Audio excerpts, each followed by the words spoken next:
Well, howdy doody. How about that? No, you stay there. I don't want you in yet. Hey, there's the puppies. The puppies were all at the door. No, stay there. No, I don't want you in here. No, get out of my room. Stay out of here. Oh, that's funny how Gypsy, she really just got right up in here like nothing. And so what's going on? Where the kid is? What's going on? Kid must be out watering the plants. She's probably out in the greenhouse. And hey, good Thursday morning. Come on, puppies. The daughter, I'm sure, is out watering her plants. And wow. Oh, hey, good Thursday morning there. On another day of adventures here on Ice Age TV. Come on, puppies. Come on, puppies. Let's go. The pups are already all wound up here. Got Prince right next to me. And he's chasing my feet. I don't know why he's doing that. All right, quit biting my leg. Quit. No, just stop it. Stop it, you goofball. Wow, it's a beautiful, warm Thursday morning as far as temperature goes. Overcast is in the rain and all that stuff the next few days. Really, I think really for Thursday, Friday, Saturday, Sunday, I think everything's overcast and rain throughout the day. I'm so glad yesterday. I did 2 jobs yesterday, just kind of knowing that today would not be a good day to be doing jobs. So yesterday I busted my ass. Long day, for sure for me. Long ass days here lately for me, just trying to make things good, or if not, but just like I said yesterday, just because you're working your ass off doesn't mean you're making more money. That's the facts. Just because I'm working my ass off, I'm not making more money, I'm making less money, which you don't understand that ball game, but there it is. So here we're gonna get over to the house, and I guess the kids just let Gypsy and Prince out and just kind of felt good about them being out, because the back 40 is definitely now pretty locked down. But the problem is yesterday, when I got in late yesterday, now the damn dogs are hanging up front here. I'm telling Julia, it's like, here we go. The dogs now know they can't get out the back 40, so now they're hanging up here. And then they're digging the hell out of the side of my foundation. And I told Julia, we got to do something. So she found some board and threw that in there. Come on, Pops, let's go. Well, yeah, I'm surprised the kid just let the dogs out and just figures it's all good. So let's get in here and see what the dress code is. Look at that there. The kids spent a lot of time yesterday cleaning the house. Come on, Pops. Is everybody in? Everybody in. Yep. Nope. Yeah, we are. We actually did a great job cleaning the house up. Isn't that nice? Oh, what's that all about, right? Yeah, let me get through here, doggies. Do we have all of them here? We do. There's Prince. Prince just likes to bark. Prince is a barker. Prince, hey boy. Looky here, Prince. Looky here, Prince. Oh, wow. The grass has exploded.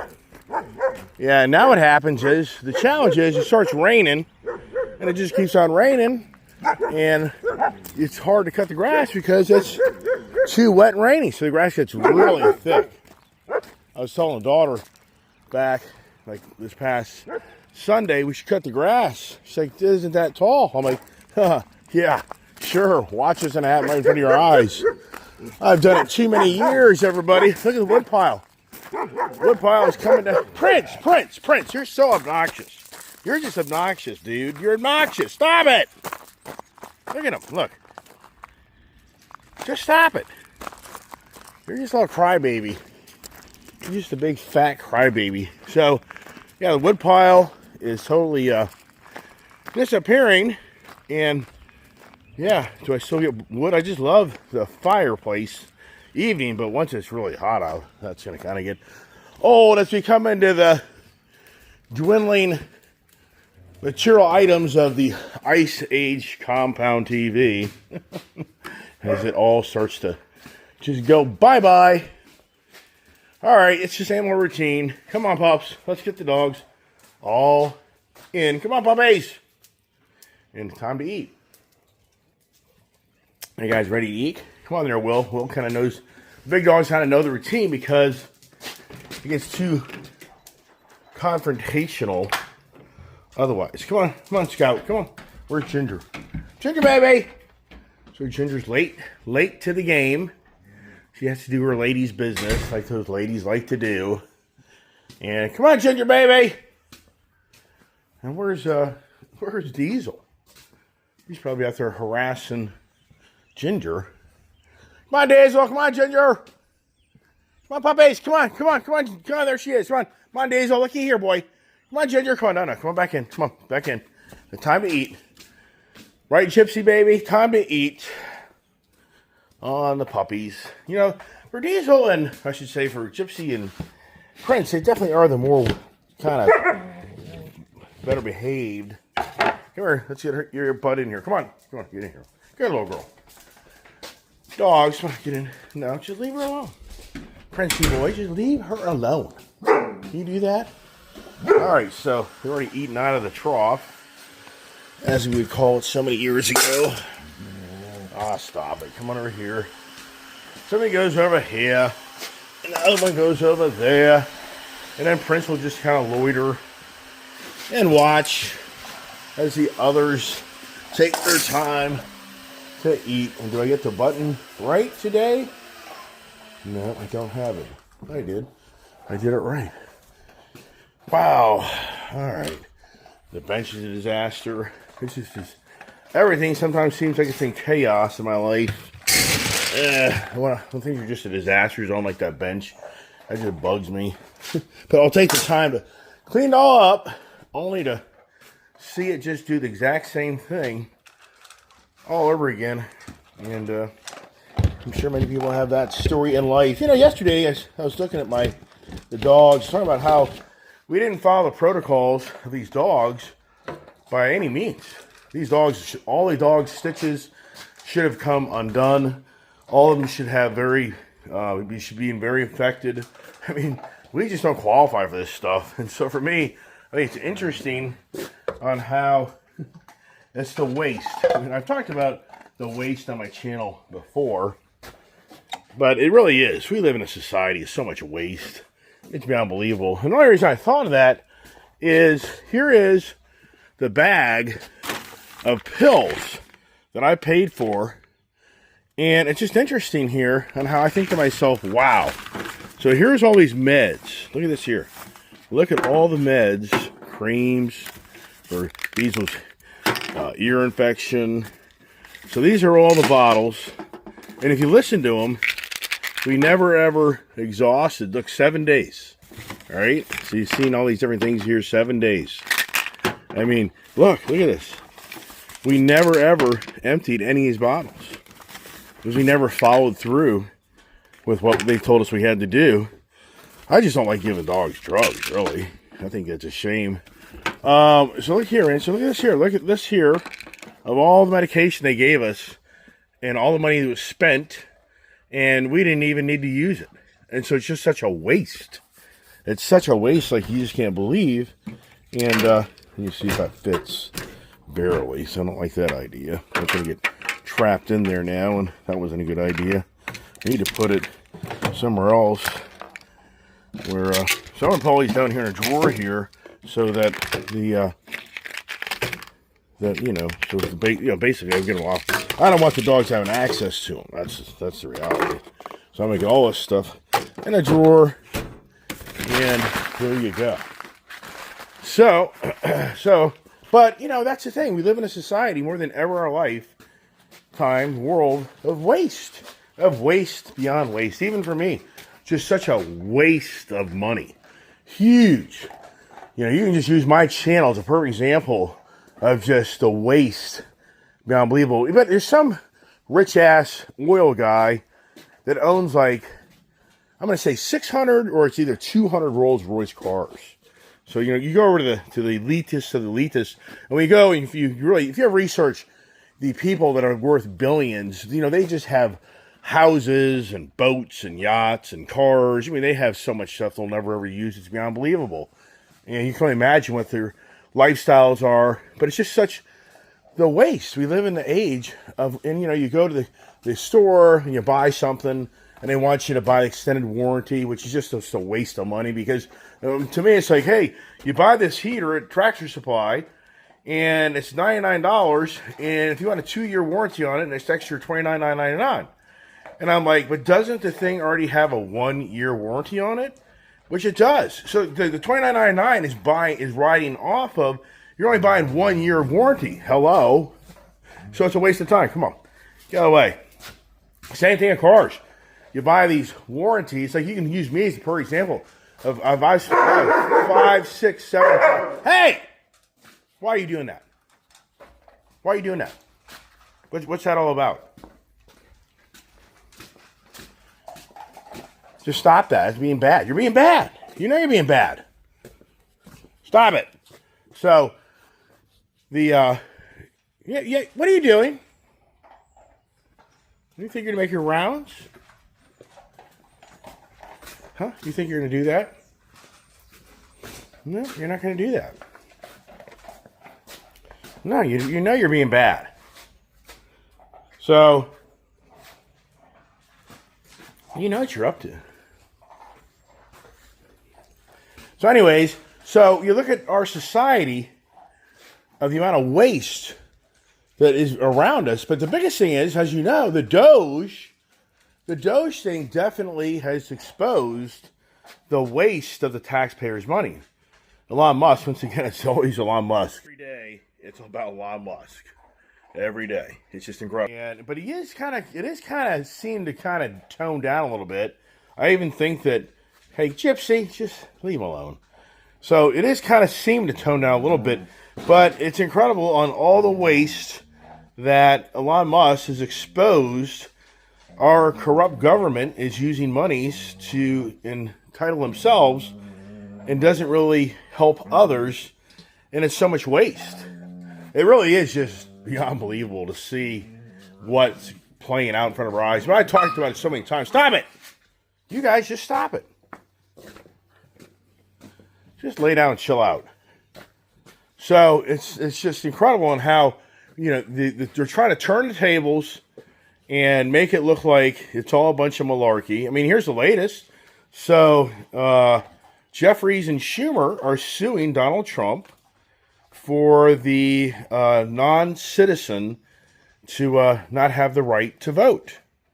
And what's interesting is, does anybody really understand what a non-citizen is? I mean, even for me, I think, now, if you think it through, are the known non-citizens, do they actually pay into the tax system? And I believe they do. I believe the people that never have been given U.S. citizenship, but are they contributing through payroll, and they have a contribution to our country's taxes? I really don't know all that information. I never really have studied that. And so I guess that's what the Democratic Party is saying in some ways is, you know, why can't the person comes here that's waiting for their U.S. citizenship and they're working and they're above board and they're paying taxes and they're contributing to their country, why can't they have the right to vote? So that's, I think, where it kind of gets cloudy. That's where I think that conversation becomes, and for me, I don't know. So for a supporting individual thinks that these non-U.S. citizens should have all rights as U.S. citizens that are, you know, basically going to work every day and they're above water and they're paying taxes. I mean, I guess they have, to a degree, a point.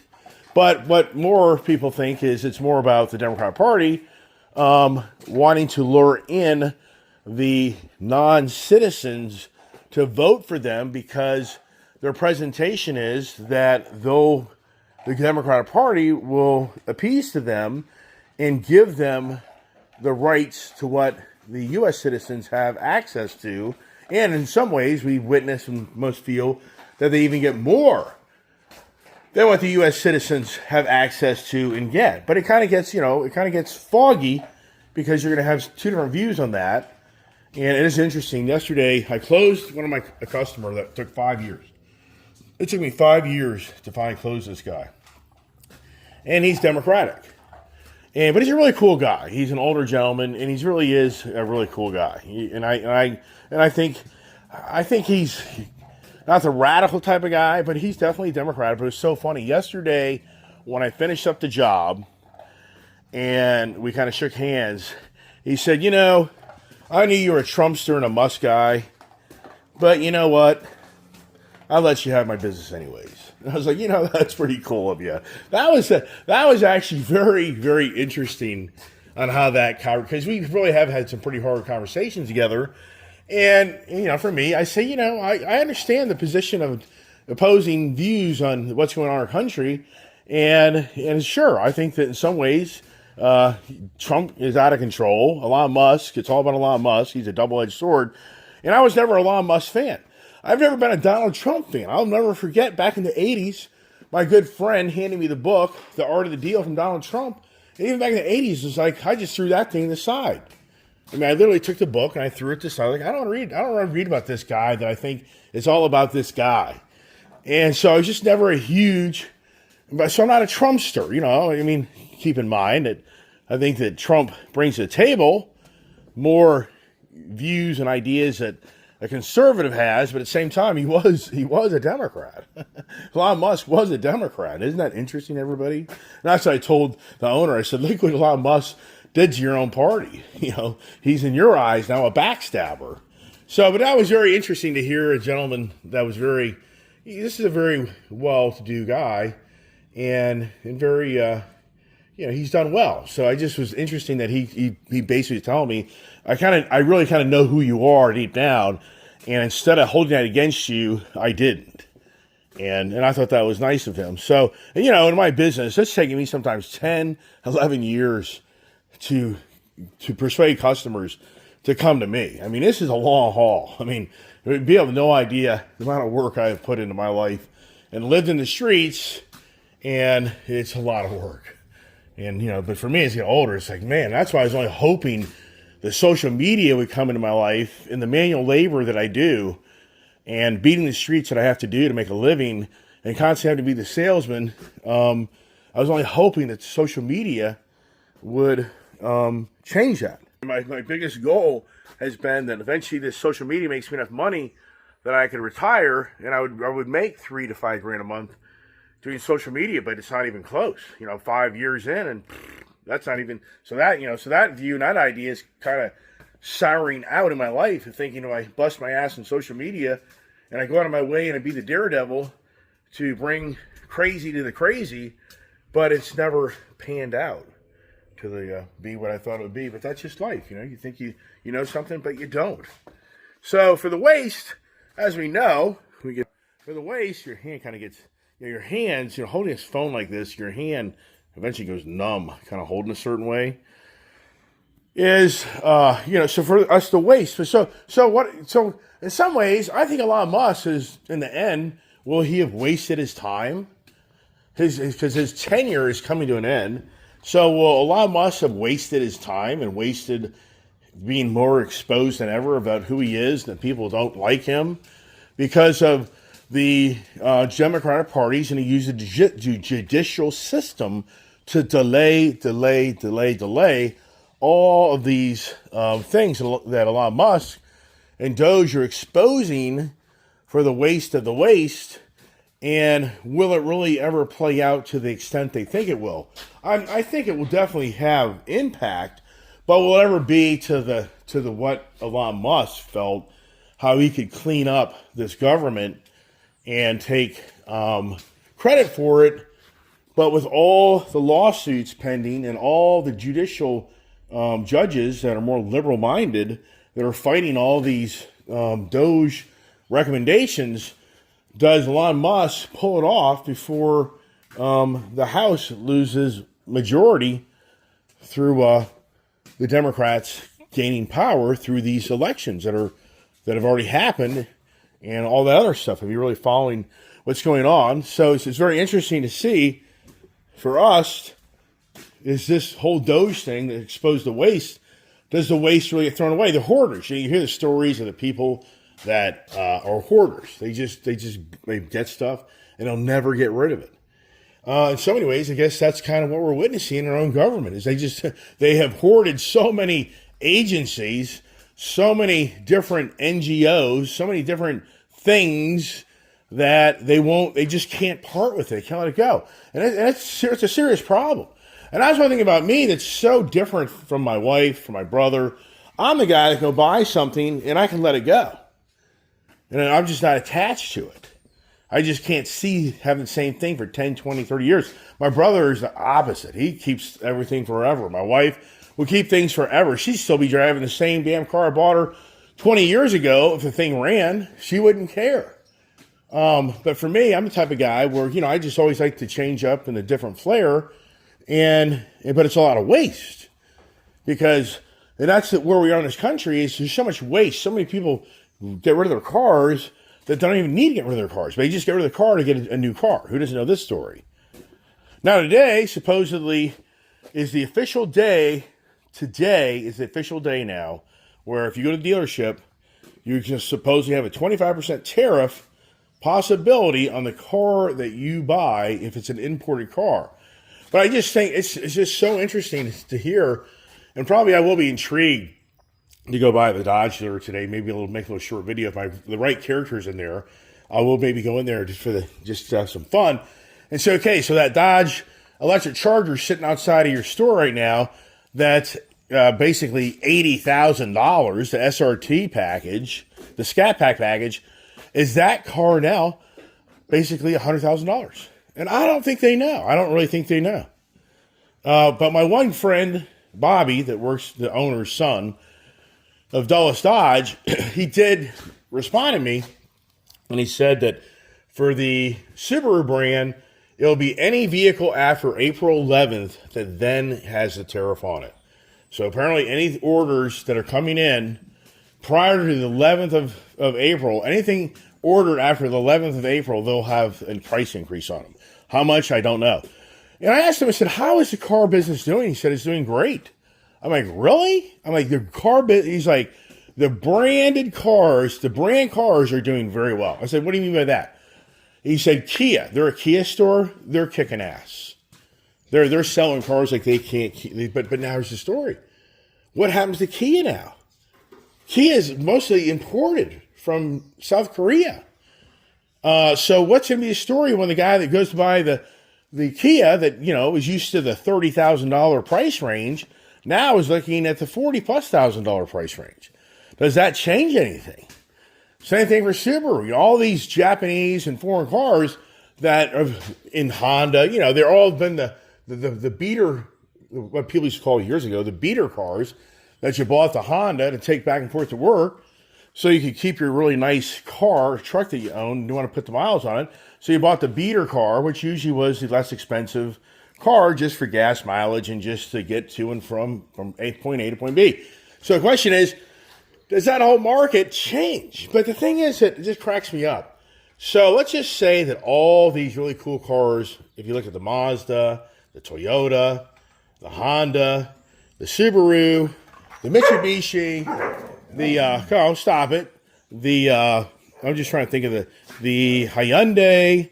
You go through the list of cars that people seem to feel like are a better quality built car. And for all of those, they're all going to have price increases. But what's the Americans got to bring? What is the American brand bringing in place of that? I mean, if you ask me, Dodge doesn't have anything to offer. The Hornet, the Dodge Hornet, I mean, I guess. But that's only like one thing. The Jeep brand, I guess the Cherokee. They had that other vehicle, I can't think of the name. It was a real square box.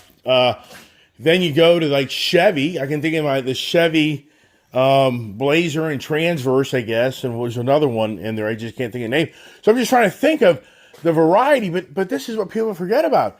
For like Ford, they've gotten rid of all their sedan cars. For General Motors, they've gotten rid of, I believe, all of their sedan cars. So I'm just thinking of out loud. Dodge has gotten rid of all their, smaller sedan cars. So it's kind of a disservice to consumers of our country that want these really nice BMW sedan cars. They want the nice, the Toyota sedan car, the Lexus sedan car, Subaru's car. So you go through the list of all the manufacturers out there that still offer sedans, but on the American side, they've got all caught up in building big trucks, big SUVs. And that's really the market of the... so you have to say to yourself, how does this benefit our country right now for the big three when they don't really cater to that market that is more of what I just talked about. So really what plays out besides those individuals where nothing's really gained? I mean, I don't see it. I don't see Japan, who puts a huge tariff on us, and China puts a huge tariff on us. I don't see what we're sending to them that would have the overseas customer base be jumping up and down for these big-ass vehicles that the big three, for the most part, make. Because if you got the big three, it really is the Ford F-150, the Ram, the Chevy Silverado. I mean, and then the Tahoe, the Expedition, and then I'm trying to think about, on the Dodge side, it would be just basically the Durango.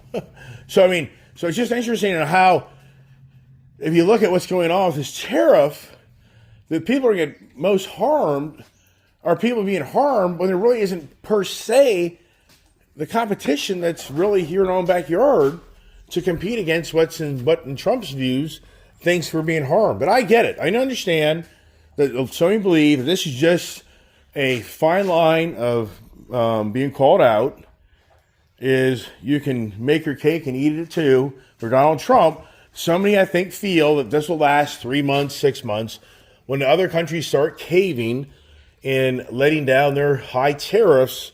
Then this will be reevaluated, blah, blah, blah, and that the big tariffs that are being put across the board will be adjusted or maybe taken away. I don't know. I mean, but it's going to take time to see how this all plays out. So, I don't know. I mean, part of me says, does Trump bend on the car tariffs? I don't think he will. Now, when it comes to other tariffs we're talking about, the reciprocal tariffs, the liberation tariffs, the Liberation Day yesterday, conversations, is, I could see those being more of the negotiation tariffs. But, what drives this country is, I've said it all along, from day one of my channel, big oil, big cars, that's what drives this country. That's the whole infrastructure of this country that really makes the wheels turn and is the American dream of owning the nice car, truck, or owning the motorcycles, whatever it may be. And so those industries are going to be the hardest hit. And you have to say to yourself, under Joe Biden, you would have the sense to say that he would have done something like Trump did on ICE vehicles to penalize us. In some ways, they did. Because in Joe Biden's tenure, the irony of Joe Biden's tenure is he mandated all this green agenda that forced manufacturers to expedite them bringing green vehicles to the market at a very rapid pace, a very expensive pace. And we all witnessed on how all the Ice Age cars all of a sudden became much more expensive, and the Ice Age was penalized by trying to create the profits like never seen in the car manufacturing industry, and the price increases like never seen so quickly, where there's basically a tariff on the Ice Age.